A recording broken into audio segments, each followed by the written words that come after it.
For today's video, samahan niyo ako mag-assemble po tayo ng 4 head ng Wave 100. A few inches later.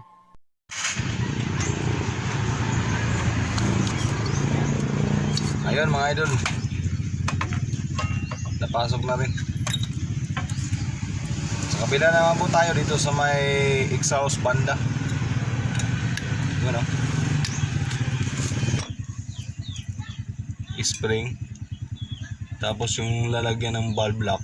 Tapos ito yung valve lock, dalawa.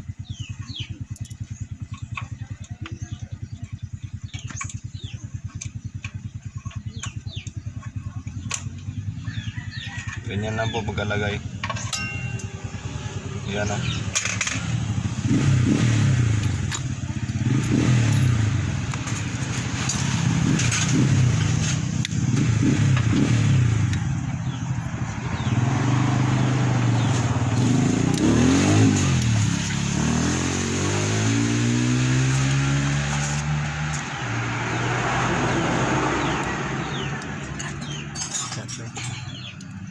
Yun, ipasok na rin.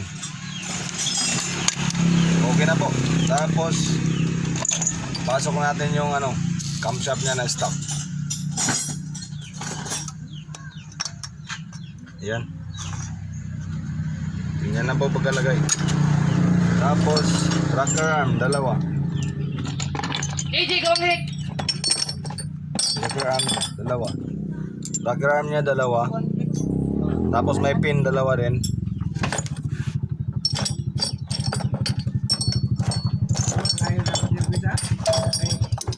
Sakit ito. Tapos yung compression release.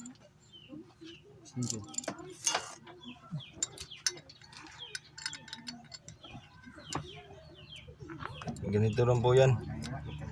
Kasimple. Yan o.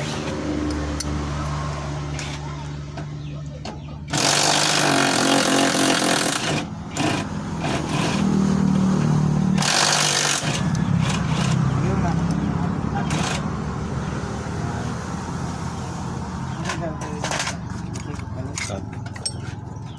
2,000 years later. Ito po, gasket ang mauna, siyempre. Sa mga racing, kukunin na po na yung mga gasket. Pero sa standard,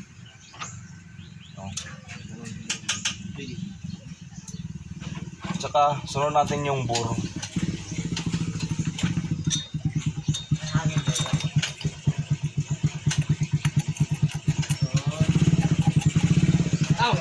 Lahi ang lusol ya. Ayan.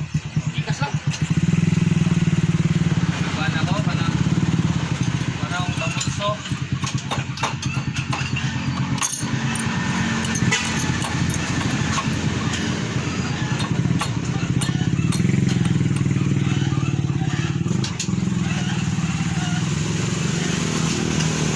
Sunod po natin yung roller guide niya.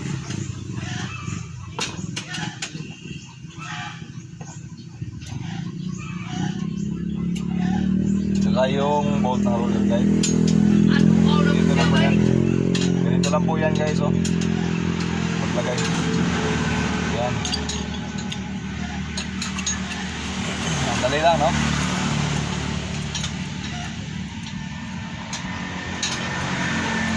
Mamaya natin yan higpitan. Sunod natin yung yung gasket. Cylinder head gasket.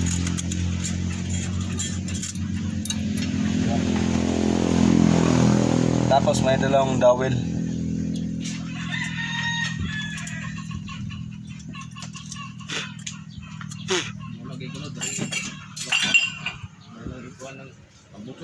Yan. Kasunod ang dowel, siyempre, cylinder head.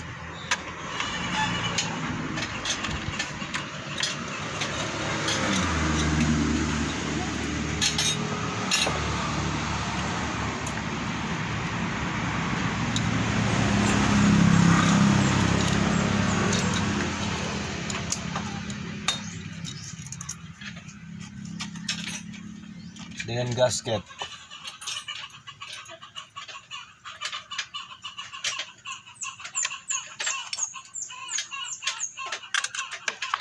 Yan. Kung kanina lang din, kung na.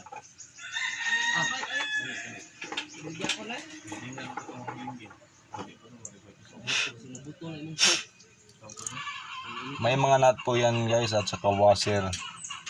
Yun o. Siyempre yung bronze na ano, washer. Dito yan banda kasi dito may oil dito dadaan. Diyan. Tapos lagyan natin ng nut. Lumok lagi.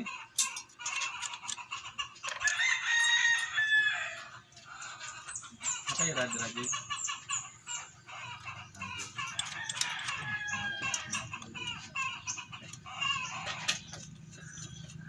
Ayun.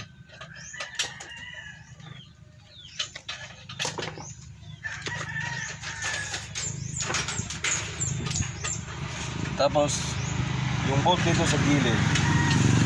Ito po yan. May screw po yung ano, yung ulo. Yung isa hindi na makita kasi may ano. Ayun oh. May putik. Putik. Mataas at ano. Dito mataas, dito yan banda sa ilalim. Yung mababa dito sa ano. Taas.